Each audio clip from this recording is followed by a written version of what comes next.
Hello and welcome back. My name is Britton from Greenbrier Vintage.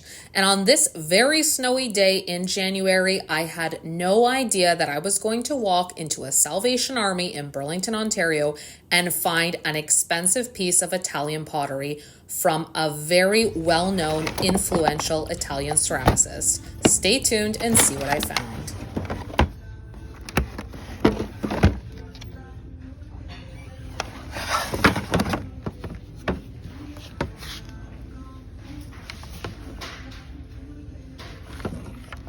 Nice tray, but it's too big for shipping, and trays aren't the best sellers for me.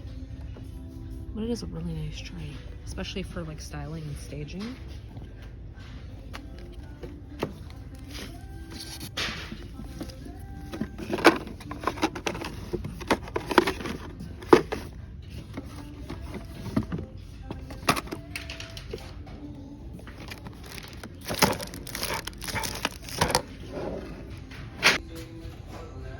This is still here since last week.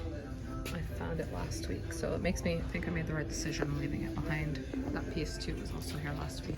So far, this thrifting trip was looking like I wasn't going to be finding very much, especially considering the new cart had nothing that I wanted on it. But my luck was about to change, and I didn't even know it yet.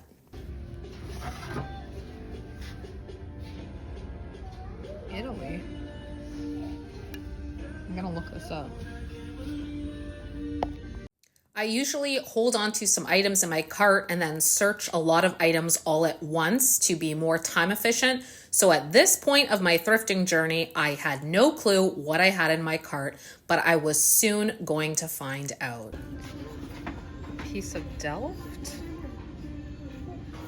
But I feel like it's missing some kind of lid. Actually, maybe it goes with this set. I don't know. Oh. Mugs sell very well for me at Studio 205. I just found these. They're made in Occupied Japan. I'm going to find out if they're sold as a set or just singular. This is in the black section, even though it's wood. I kind of like the shape on it.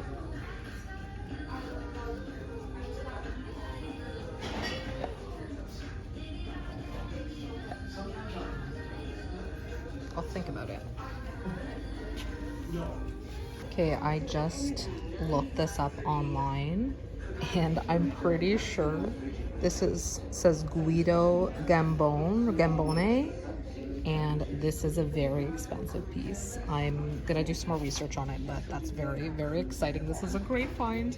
Now I'm going to go back to that aisle and make sure there was nothing else there from the same time period that I missed somehow.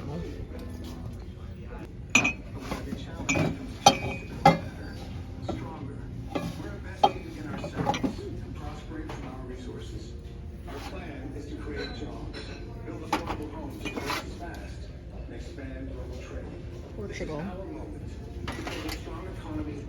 I missed this before, or else they just put it out.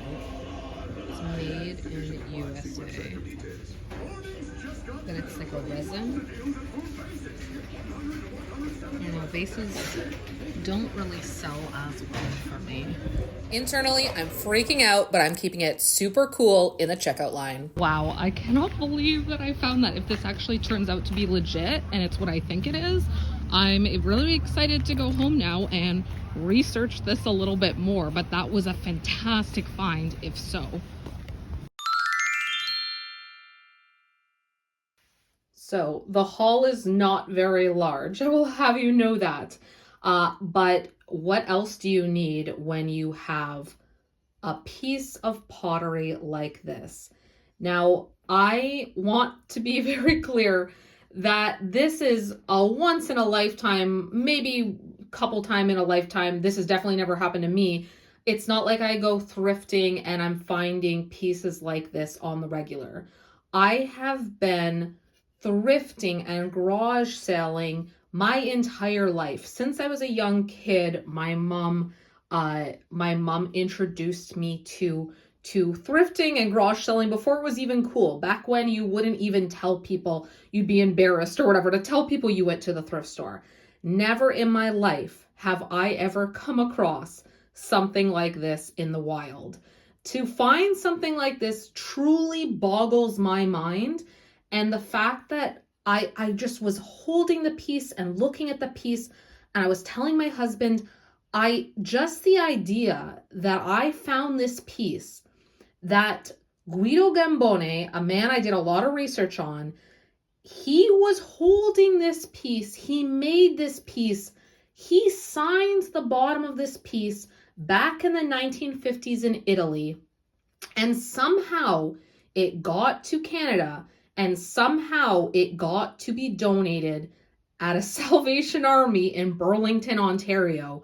And I can look up online and see his picture and see his history, and to know that at one point in his life he also held this, like, it just really makes me emotional in a way. Like, just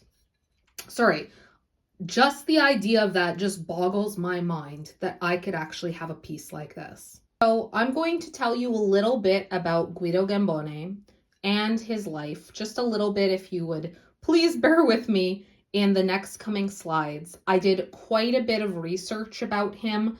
I came home from the thrift store. I had this piece. I have researched for hours and hours trying to find out more about him. It boggles my mind as well that he doesn't have a Wikipedia page, especially considering that he's one of the most influential Italian ceramicists from the mid-20th century. I had to piece together information from all different websites.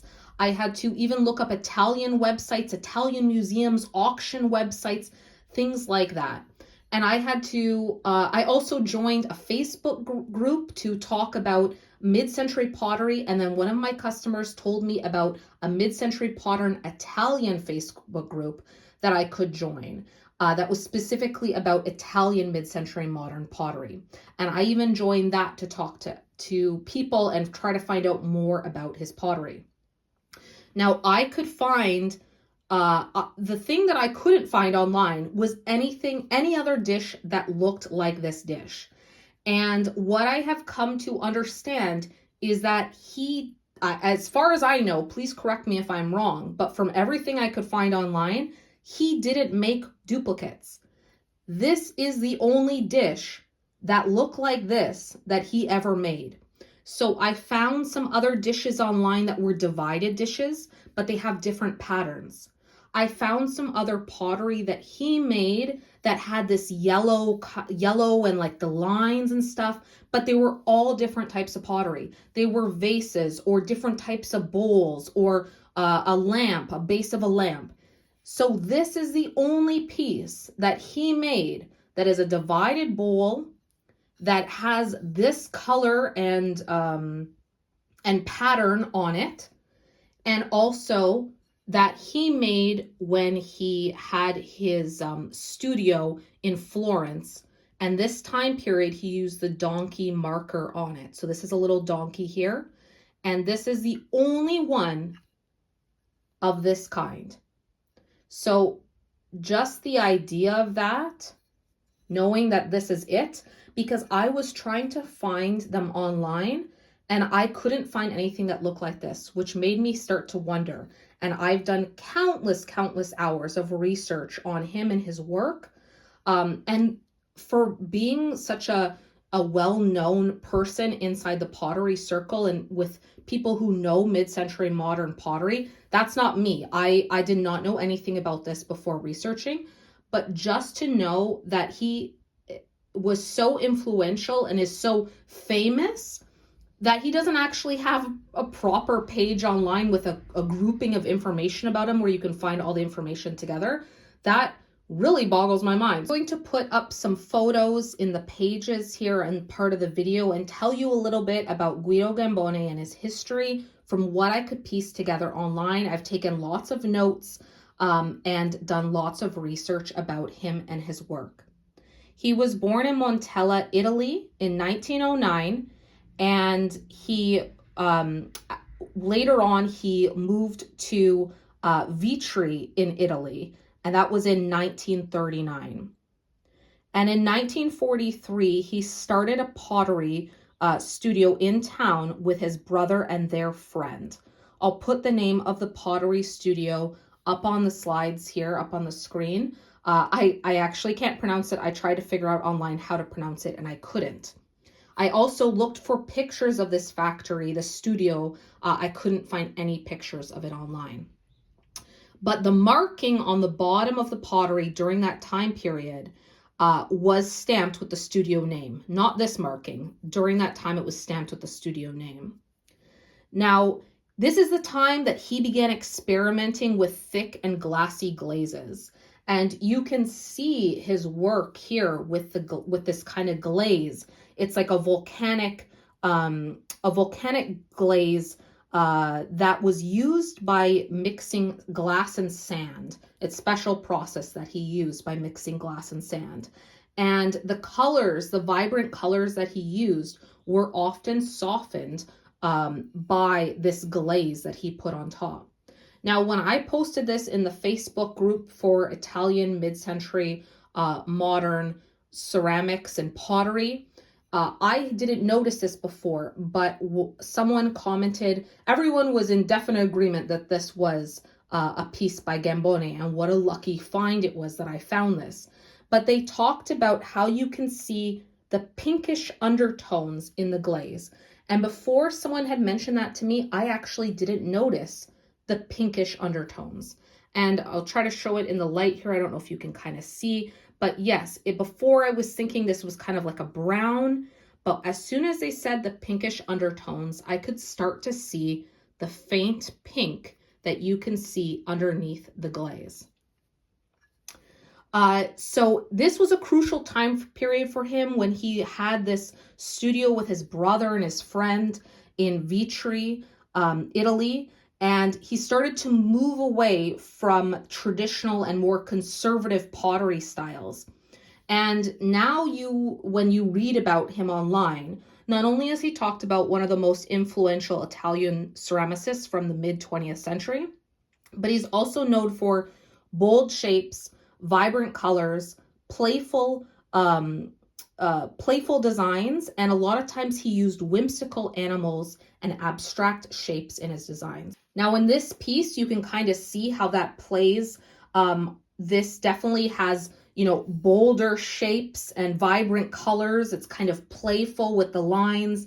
Definitely has some abstract vibes going on here. And I will say, even though there was other ones that I saw with whimsical animals on it and whimsical features, this doesn't, I don't think this is an animal, but it is kind of whimsical in a way. Is this person smiling in the bowl at us? Are these meant to be two eyes? And is this a smiley face? I'm not sure, but it kind of makes me think almost like in a way of like a little fish or something like that.